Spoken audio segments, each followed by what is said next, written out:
Abran su Biblia en el capítulo 1 del libro del Génesis. Génesis capítulo 1. Y estamos desarrollando una serie titulada La creación y Dios.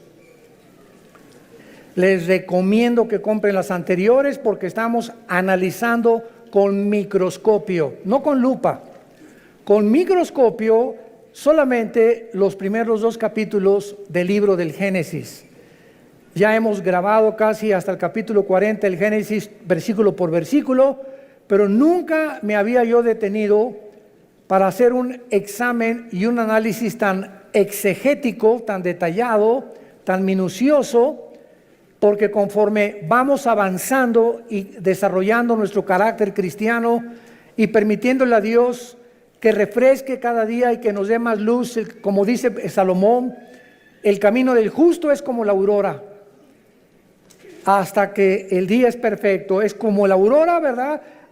Porque cada vez que va saliendo el sol se va haciendo más grande hasta que el sol se pone en toda su plenitud.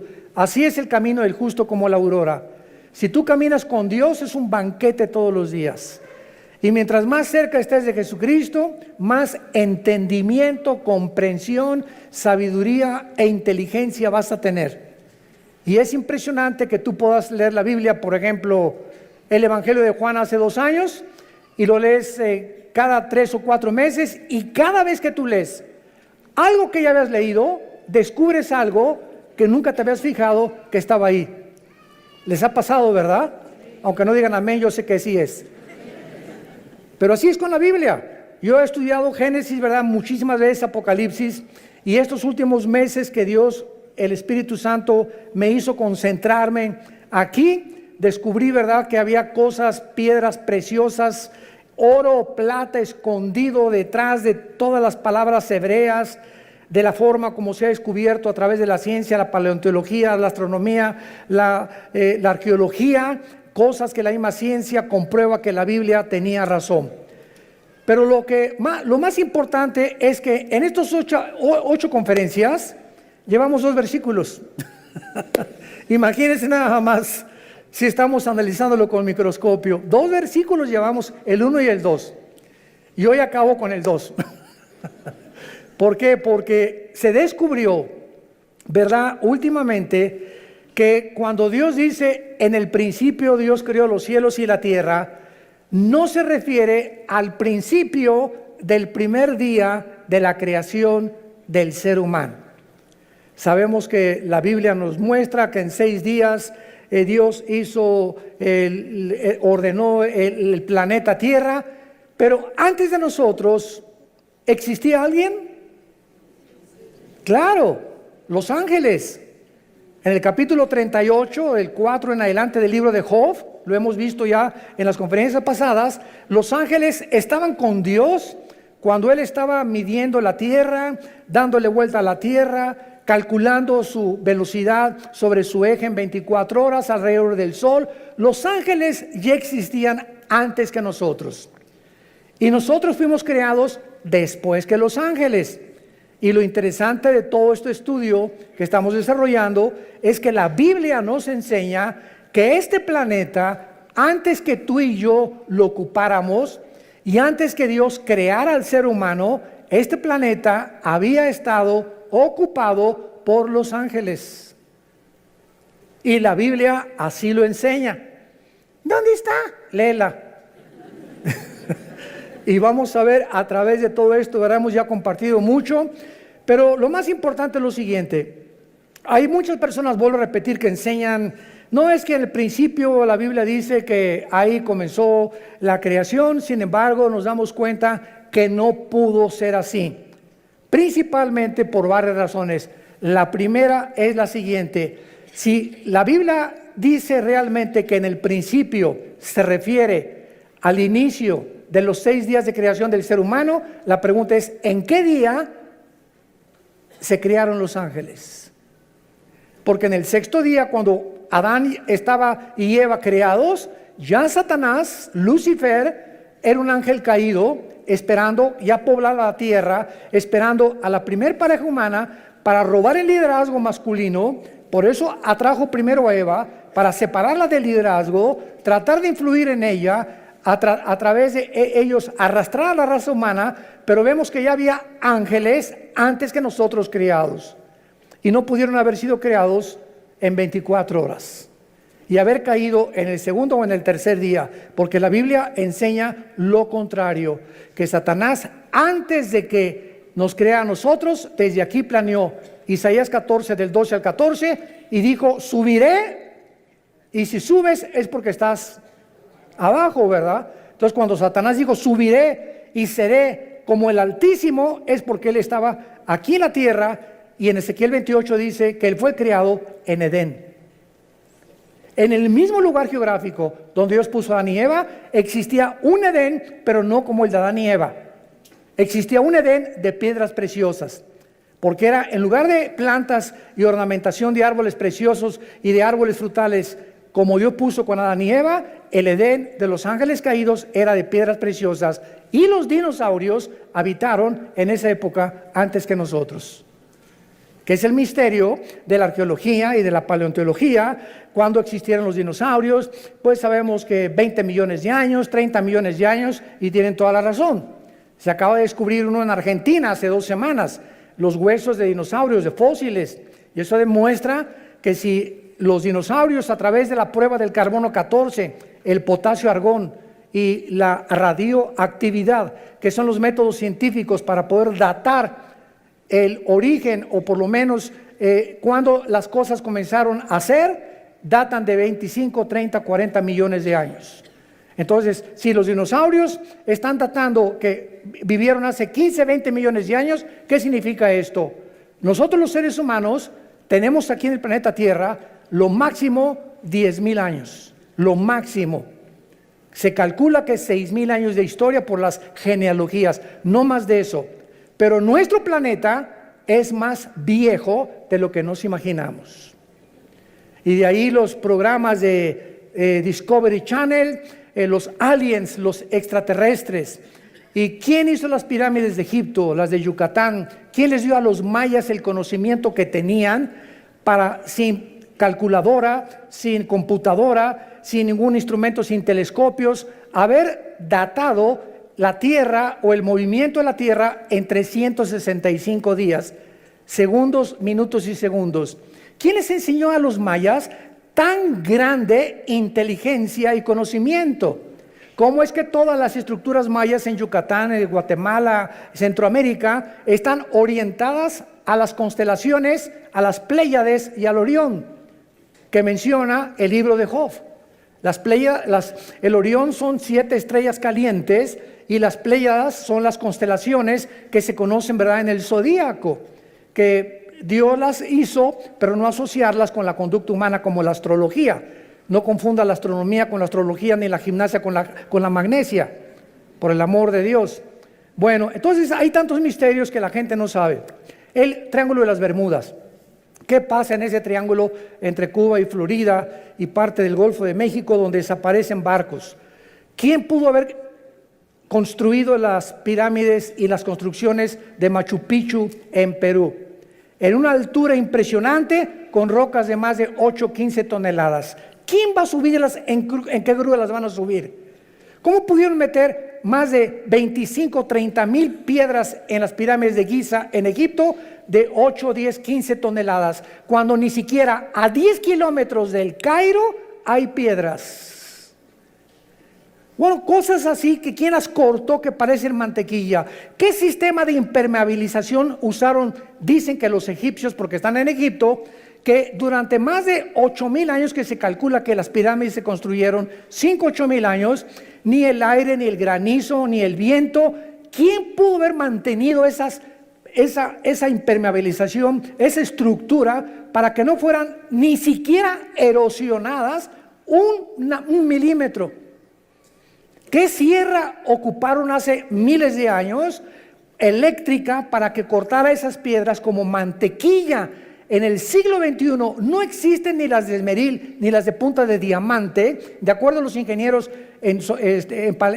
¿cómo se llama? En todo lo que es el área de la investigación científica, que corten una piedra como mantequilla de esa forma, ni los huecos que hicieron en las piedras, ni la forma como las cargaron. Todos esos misterios nos hablan que ese conocimiento se los dieron los ángeles.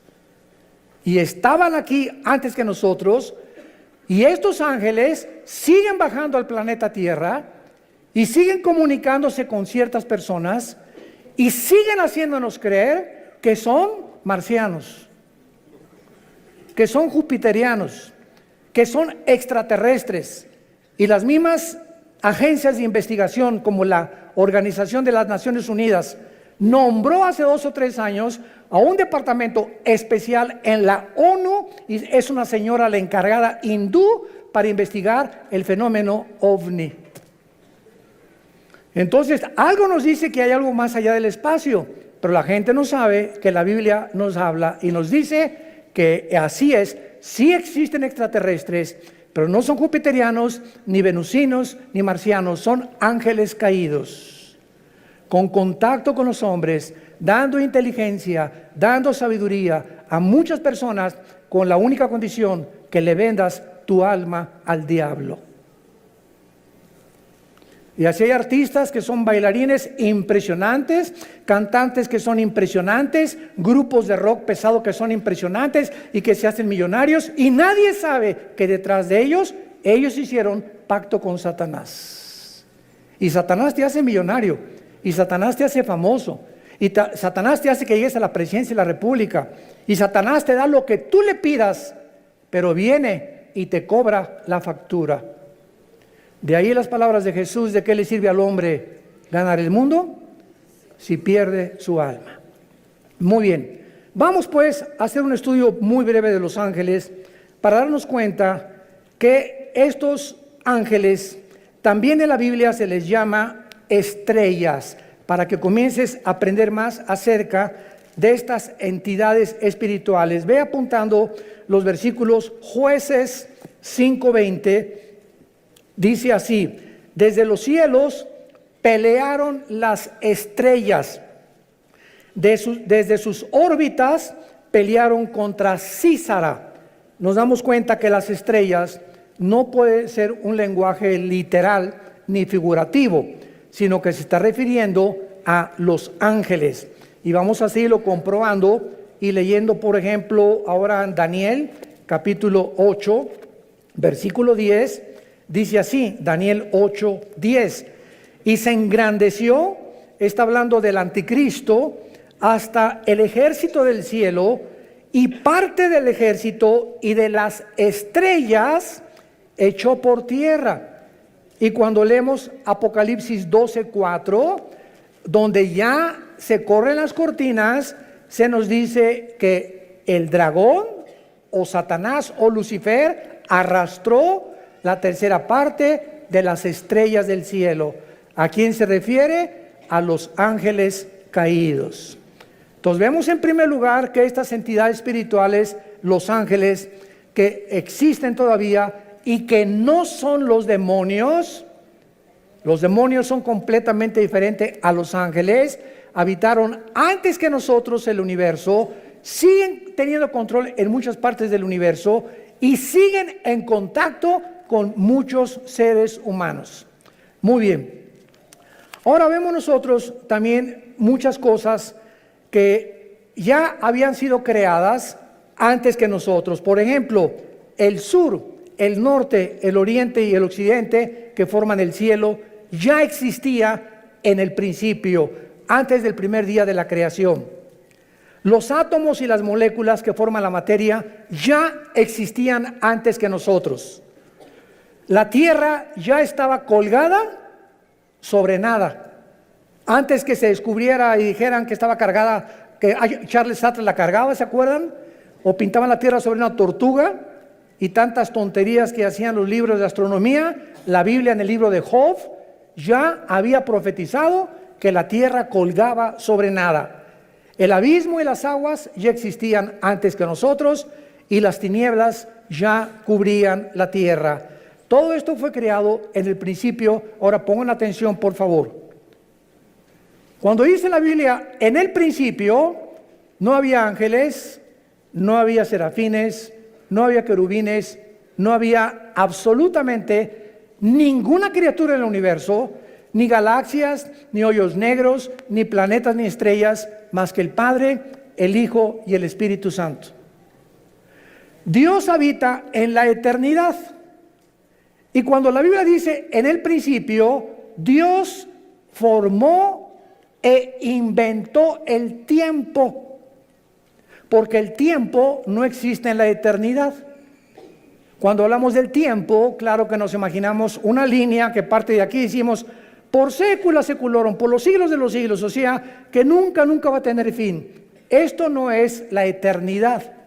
Esa es la forma en la que nosotros nos imaginamos la eternidad, algo que no tiene final.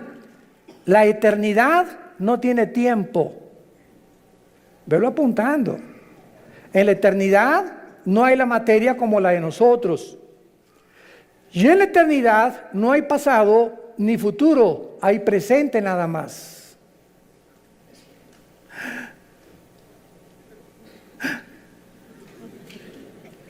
Y cuando Dios se revela a nosotros a través de Moisés, Éxodo capítulo 3, le pregunta a Moisés, ¿cómo te llamas?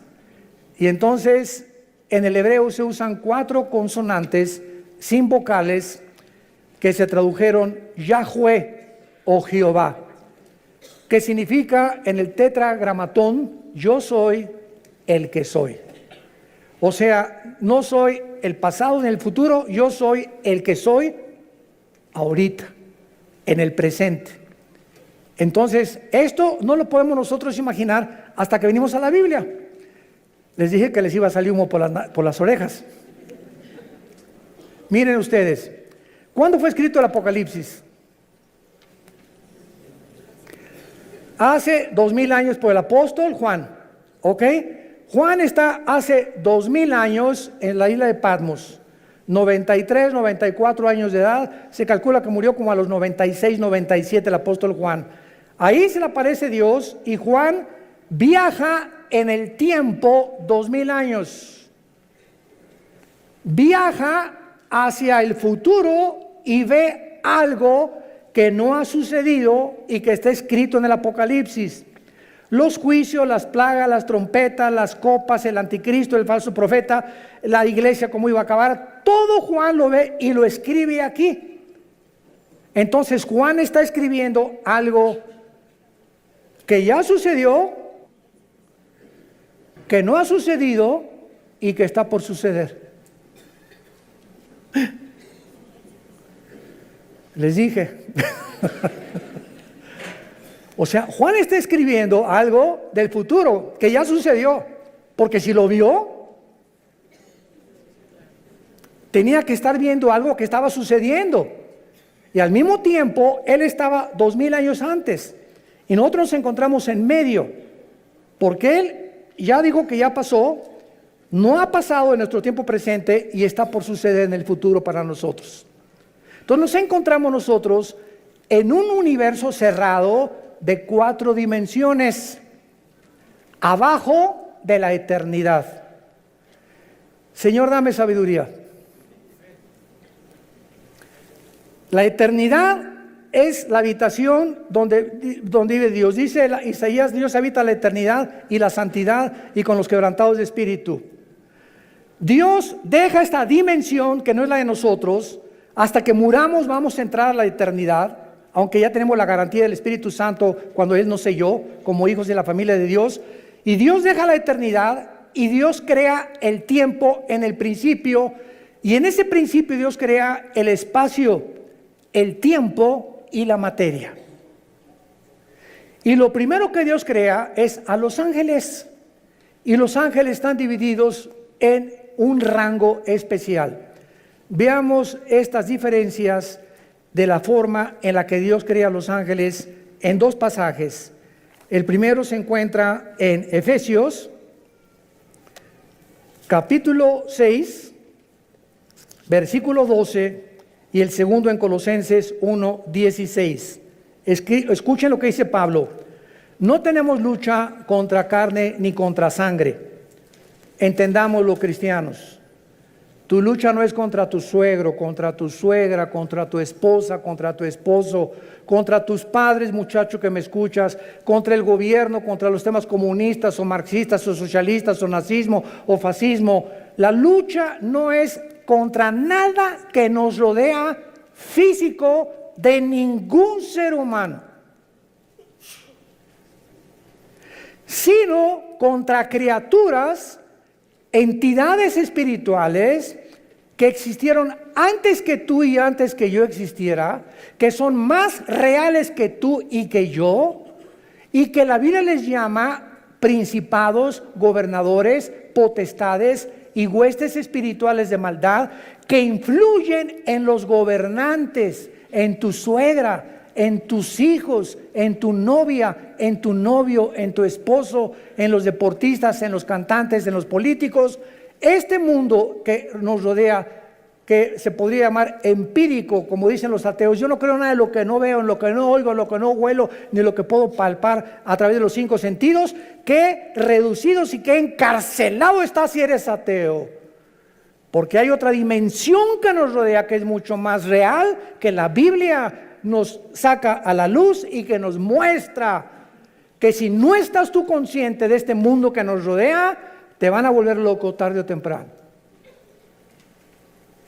Porque el campo de batalla del ser humano aquí se encuentra en la mente.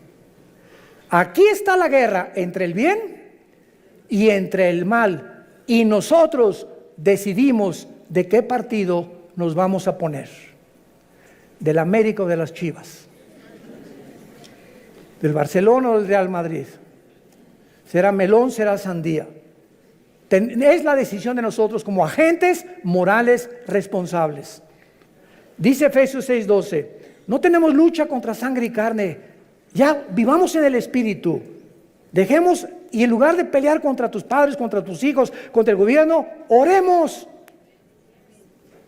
Es a través de la oración que podemos ganar todo.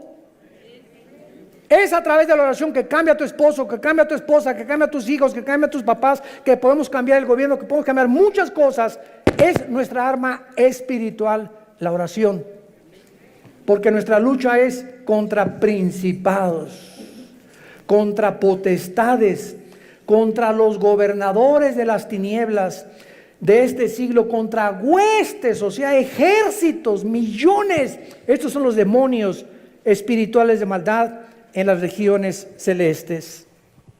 Dice en Colosenses capítulo 1 versículo 16, porque en Él fueron creadas todas las cosas, o sea en Jesucristo, las que hay en los cielos y las que hay en la tierra, visibles e invisibles. Escuchen, sean tronos, potestades, todo fue creado por medio de Él y para Él. Tronos nos habla de que estas criaturas espirituales invisibles, que la Biblia le llama ángeles caídos, se sientan para gobernar. Un trono es donde alguien se sienta para gobernar, y cualquiera que sea rey o gobernante tiene que tener súbditos, ¿verdad? Eso es lógico.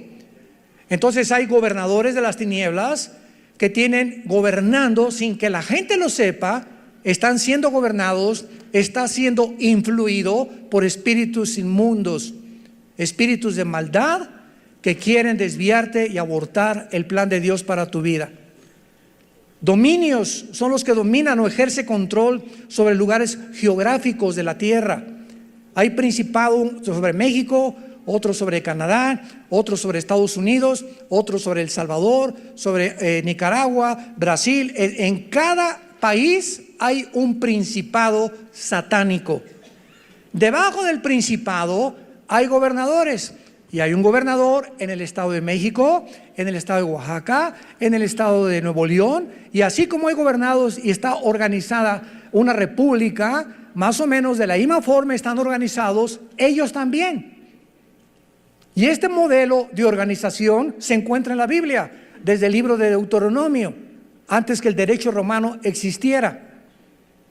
Los principados son los que funcionan como los principales líderes, y las potestades, los que tienen autoridad delegada, prestada, no es de ellos. Dios permite a muchas entidades espirituales que actúen de acuerdo al gobierno que quieran tener. ¿Me escucharon?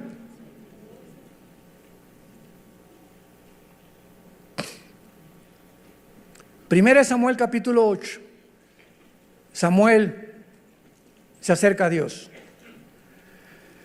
Señor, el pueblo no quiere que tú gobiernes. Ya no quieren la teocracia, el gobierno directo de Dios, que es el único gobierno perfecto. Y entonces Dios le dice a Samuel: deja al pueblo que ellos voten y que ellos escojan lo que ellos quieran tener.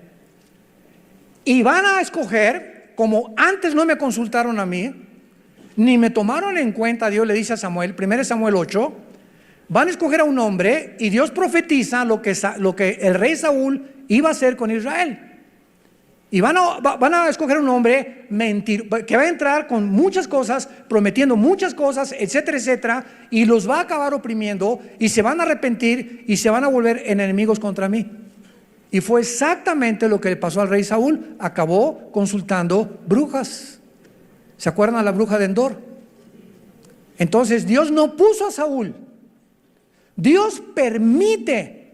No es que, como dice la Biblia, claro que él y está ejerciendo su dominio porque él es soberano, pero muchas veces Dios permite que pasen cosas, como por ejemplo, Dios no quiere que las mujeres gobiernen la iglesia, que sean las pastoras las que gobiernen la iglesia. El liderazgo de la iglesia, el liderazgo de la familia y de las naciones se las dio Dios a nosotros los varones. Pero cuando en una casa el varón no es responsable y la mujer toma las riendas de la casa, y comienza la mujer a enseñarles a los niños la Biblia y a dar lecciones de moral y a darle dirección a la casa, Dios se alegra. No es que Dios quiera que ella gobierne, pero cuando el varón abandona su posición, Dios levanta aún a las piedras, las hace hablar. Cuando en la iglesia no hay hombres, Dios levanta mujeres. En cada vez que voy a mis viajes me preguntan: ¿qué opinan las mujeres pastoras? Gloria a Dios y las bendigo, porque cuando hay pastoras es porque no hay hombres, y porque no hay hombres por lo irresponsable y negligente, que ya no supieron nunca la responsabilidad ni tuvieron el valor de levantar una iglesia a ellos, y las mujeres llegan y toman el liderazgo. Dios lo permite, pero no es su voluntad. Entendamos eso. Dios quiere que los hombres gobiernen las naciones. Y desgraciadamente, qué increíble ahorita en el siglo XXI, la única mujer en las casi 200 naciones que tenemos en el globo terráqueo es cristiana. Angela Merkel, la primer ministro de Alemania, es mujer. Ninguna otra persona. Bueno, ahora gracias a Dios que ya Jair Bolsonaro, el presidente de Brasil, hay que orar por él, está en el hospital, le dio neumonía, levantó la Biblia antes de ser elegido ahora como gobernante después de las crisis de Brasil, y le pidió a Dios que lo guiara. El presidente de Colombia también está orando, usando la Biblia también. Hay un contrapeso ya, gracias a Dios, por estos hombres que comienza Dios a levantar como políticos, y gracias a ese pueblo que están orando por estos gobernantes. Oremos por México. Oremos por México. Muy bien. Entonces, así es como están organizados estos ángeles. Ahora, muy bien, dentro de estas entidades espirituales hay 6 que menciona la Biblia. Número 1, los querubines. Los querubines no son ángeles. Vamos a demostrarlo ahorita. Son criaturas espirituales con muchas alas, y siempre se relaciona en la Biblia con la santidad de Dios. La palabra querubín en el hebreo es la palabra kruf, con K-R-U-W grande, que significa los que adoran, los que bendicen o los que alaban. Y en Isaías 6 se describen arriba del trono de Dios diciendo: santo, santo, santo a Dios. El arca que construyó Moisés por instrucciones de Dios, en el propiciatorio le dijo Dios: de una sola pieza haz 2 querubines, con las alas tapando sus caras, viendo hacia donde se derrama la sangre. En otras palabras, estaban protegiendo la santidad de Dios. Cuando Adán y Eva fueron expulsados del huerto del Edén, Dios no mandó ángeles, mandó un querubín en la entrada del huerto del Edén. Génesis capítulo 3, con una espada y con encendida, y la espada significa la justicia. En otras palabras, ese querubín se puso en la puerta del huerto del Edén para decir: ningún ser humano regresa al huerto del Edén, ningún ser humano regresa al paraíso de Dios hasta que la justicia de Dios se cumpla y la santidad que yo represento. Y como ninguno de nosotros podíamos hacernos justicia por nosotros mismos, Dios envió a su Hijo a que hiciera justicia en nuestro lugar. Y cuando Jesucristo es el justo que Dios recibe en la cruz, sin defecto y sin mancha y sin pecado, esa justicia de Él nos la imputa Romanos 5:1, justificados por la fe, declarados ante el tribunal cósmico de Dios que somos justos sin ser justos. Es como un saco, como una mancha que tuviera yo aquí de tinta. Antes de Cristo, la mancha era el pecado, que Dios solamente la cubría. Hasta Cristo ningún pecado había sido borrado. Solamente la sangre de los animales figurativamente cubría el pecado. Y cuando viene Cristo, no nos viene a cubrir, sino que lava el pecado como si nunca lo hubiéramos hecho, y entonces nos da un saco que no es de nosotros, que se llama en Filipenses 3 la justicia de Dios por la fe, y en Romanos capítulo 3 esta justicia dice que tú y yo ante los ojos de Dios somos justos porque alguien cumplió esa justicia, y Dios nos declara siendo pecadores santos, siendo malos buenos, y siendo injustos nos declara justos. ¿Y todo por qué? ¿Porque te fuiste a la villa de rodillas? ¿Porque hiciste un auditorio para los niños pobres? ¿Porque hiciste un asilo para ancianos? ¿Porque regalaste todo tu dinero cuando te moriste? No hay nada que pueda adjudicarnos la justicia. Se llama la gracia de Dios. Un regalo que no merecemos. Es el mensaje del Evangelio de la gracia de Dios. Es el mensaje que necesita oír tu familia. Papá, Dios te quiere perdonar, pero hijo, soy un borracho, parrandero y jugador, me dicen el aventurero de Tlalnepantla. No importa, soy una prostituta, usted no me conoce, hermano. Soy lesbiana, soy homosexual. Es más, he matado a 30 personas, he abortado 15 chamacos. No importa lo que hayas hecho. Vean nomás qué mensaje tan glorioso. La sangre de Cristo te limpia de todo lo que hayas hecho.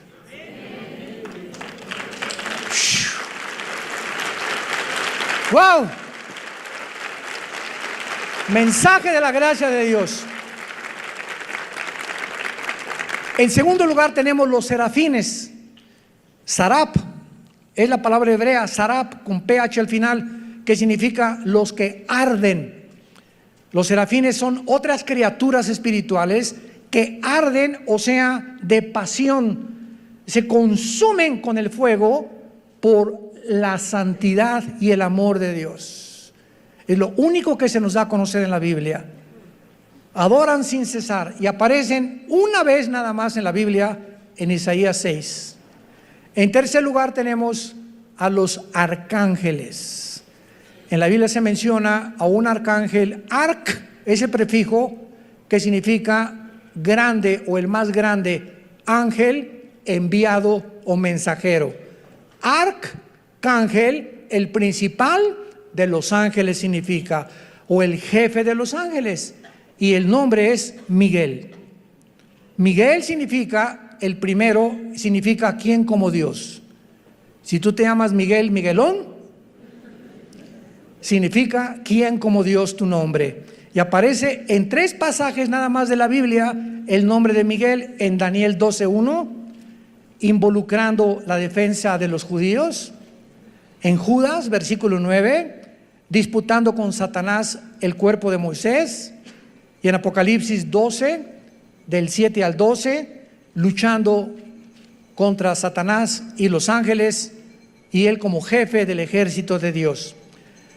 Tenemos en cuarto lugar a otra criatura que se le da nombre en la Biblia, que es Gabriel. Gabriel.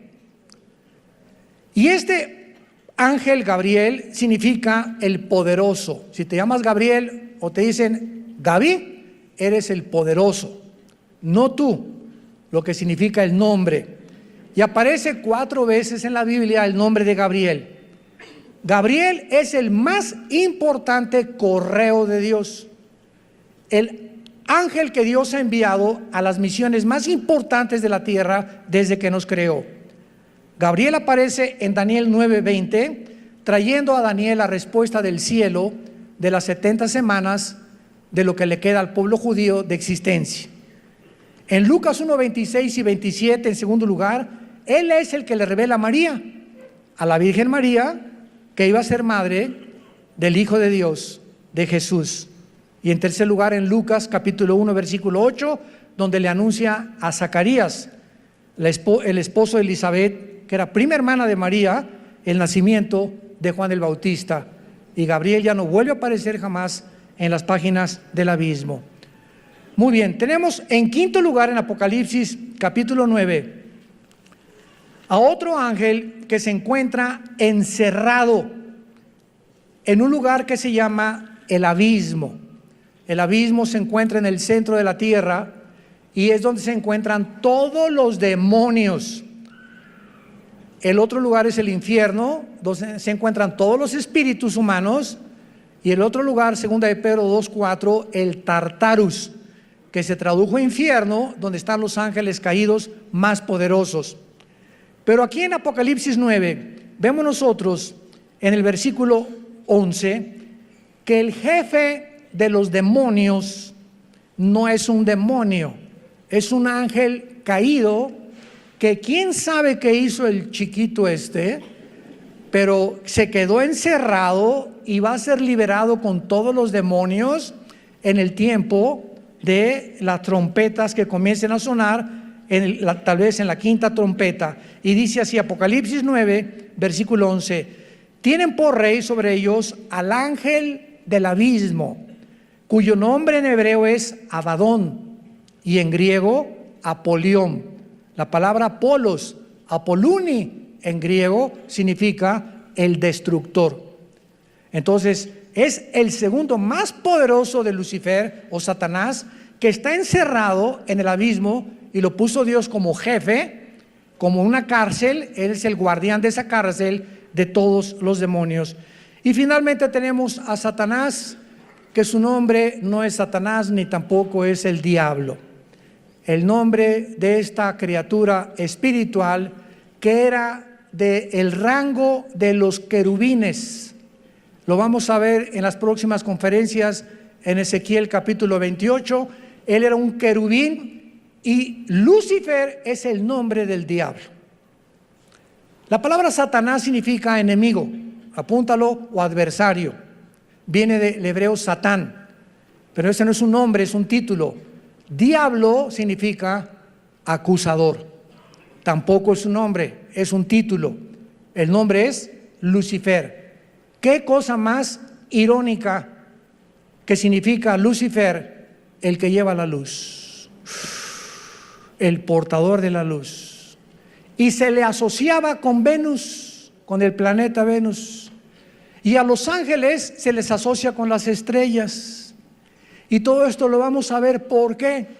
Y por qué los ángeles y Lucifer distorsionaron las Pléyades, las constelaciones de los cielos, Virgo, Géminis, Libra y todas esas que el hombre le puso a las constelaciones de acuerdo a las figuras que fueron sacando de las Pléyades, y las comenzaron a asociar para que el ser humano creyera que si eres Géminis, no te cases con una Libra. Jesús, María y José y el burrito que los acompaña. ¿Cómo podemos llegar a ser tan tontos de creer eso? Y que si eres Escorpio, no te cases con esa persona, pues, y todavía vas al periódico y no he checado mis horóscopos. Y nos llamamos seres racionales, inteligentes. creyendo que tienen influencia en mis decisiones y que de acuerdo a mis horóscopos mi destino está guiado por las estrellas, pero eso sí, no creen en Jesús, prefieren creer en la astrología. ¡Qué increíble! La estupidez a la que el ser humano ha llegado. Profesando ser sabios, se han hecho necios. Entonces, Satanás, que es el querubín, es realmente el jefe de todos los ángeles caídos. Los querubines no cayeron, cayó un solo querubín. Los serafines no cayeron, siguen todos los serafines tal como los creó Dios. Los que cayeron fueron los ángeles, y los ángeles son simplemente mensajeros. Criaturas que vienen de la otra dimensión a la tierra, como Gabriel, como Miguel, a traernos mensajes. A Cristo lo fortalecieron en Getsemaní, ¿se acuerdan? Cuando resucitó, lo acompañaron en la resurrección a Jesucristo. Un ángel se le apareció a José y le dijo: huye con María a Egipto porque viene ahorita una persecución. Y ellos, dice en el libro de Hebreos capítulo 1, que los ángeles son espíritus ministradores a los herederos de la salvación. Tú tienes, no te imaginas cuántos ángeles desde que te levantas hasta que te acuestas. Yo tengo cantidad de ángeles, todos los cristianos. Porque dice los salmos, el Salmo 37, el ángel de Jehová acampa, o sea, ahí tiene su choza junto a nosotros, su tienda de campaña, duerme, voy, me acompaña, me subo al camión, va conmigo, etcétera, etcétera, tal vez 5, 10, no sabemos cuántos, acampa alrededor de los que le temen. El momento que tú te subes a un carro y dice la carretera, la autopista del Sol a Acapulco, 100 kilómetros y le metes 140, el ángel se baja del coche.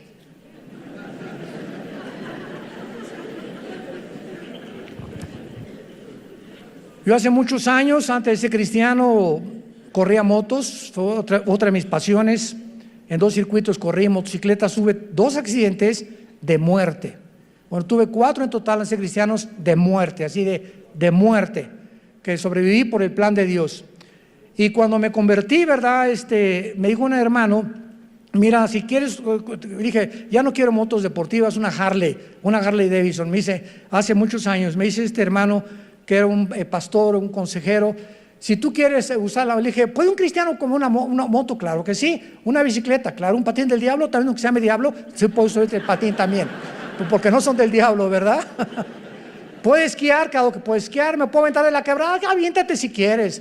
Puedo ir a Vail allá, a Denver a esquiar. Mira, puedo hacer lo que tú quieras, siempre que respete las leyes y lo que el gobierno ha impuesto. Entonces respeta los altos, respeta la velocidad, y Dios se hace responsable de cuidarte. Y se los digo y doy testimonio, mi esposa es testigo, mis hijos también. Desde que me convertí jamás volví a tener un solo accidente, ni en moto ni en coche tampoco, porque tenemos que tener el temor de Dios.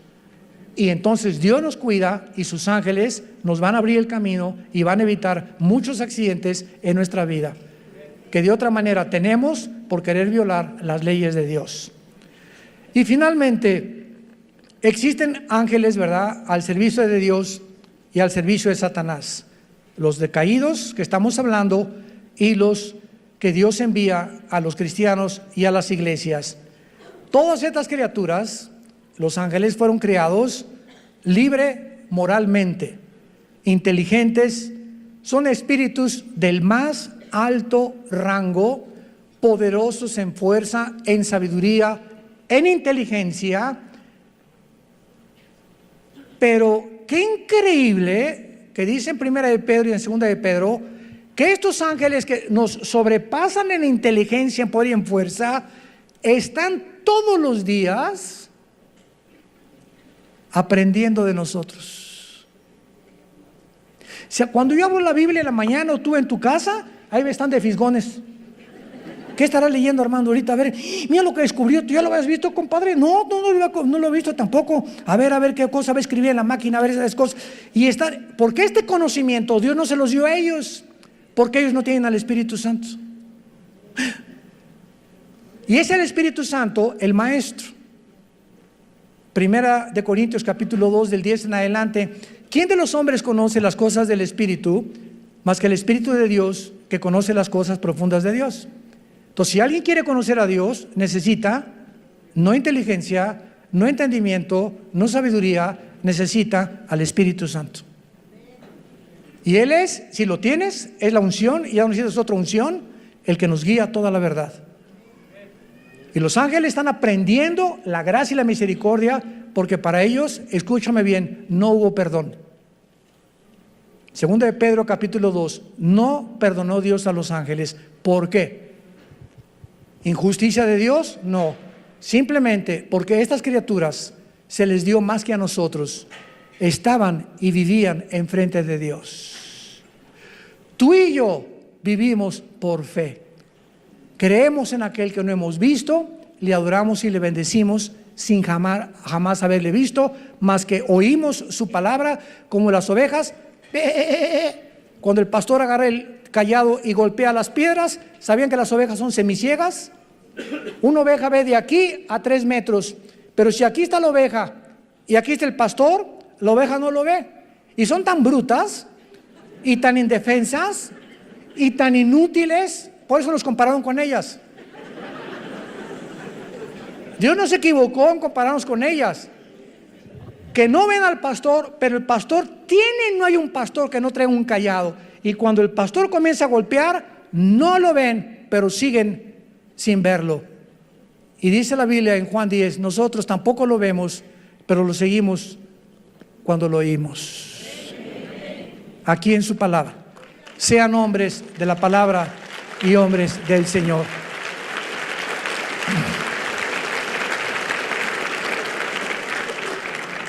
Señor, te damos gracias en esta tarde por tu santa palabra, por regalarnos el regalo de darnos a conocer el misterio de tu voluntad, por estarnos conformando conforme a la imagen de tu Hijo Jesucristo, por habernos descorrido las cortinas del mundo invisible, que las personas comunes y corrientes no entienden ni conocen. Y por eso el mundo está llegando a su fin. No te conocieron. Y tu pueblo perece cuando no hay conocimiento. Y como en los días de Noé, se casaban, comían, bebían. Y no entendieron hasta que vino el diluvio y se los llevó a todos. No hay nada de malo en casarse, no hay nada de malo en comer, no hay nada de malo en beber. Eso no es pecado. ¿Qué fue lo que no entendieron en tiempos de Noé? Lo mismo que ahora, en el siglo XXI, la gente no entiende que te necesitamos. México te necesita, Venezuela te necesita. Las familias te necesitan, Señor. Cuando el ser humano llega a comprender esto, la profunda necesidad que tenemos de ti, y que separados de ti nada podemos hacer, nuestras vidas serán transformadas. Tú cambiarás nuestra familia, nuestro destino, y tus promesas son siempre el sí y el amén. Te damos gracias, Señor, por todo lo que eres y has sido y serás por toda la eternidad con nosotros, porque te pertenecemos y pronto estaremos contigo. En el nombre de Jesús, amén. Nos ponemos de pie para la bendición pastoral. Por favor, los que quieran pueden alzar su mano hacia acá, en señal que reciben esta bendición. Los que no, no hay ningún problema. Que Dios bendiga tu vida y tu matrimonio. Que Dios fortalezca a tu familia con la palabra de Dios, y Dios bendiga el fruto que llevas en tu vientre. Que esta criatura crezca y nazca en un hogar cristiano, alimentado y guiado por los principios de ética, morales y espirituales de la santa palabra de Dios. Que Dios bendiga a tus padres. Honra a tus padres y a tu madre para que te vaya bien en la vida. Es el primer mandamiento con promesa. Bendice, Señor, el trabajo de cada uno de tus hijos. Que la energía del Espíritu Santo te sostenga y te dé salud hasta el final de tu vida, para que tengas esa fuerza para trabajar para tu familia de una forma honesta delante de Dios. Que Dios bendiga a tus hijos, que Dios bendiga tu entrada y tu salida. Y te pedimos, Padre, en el nombre de Jesús, por México. Señor, te pedimos por el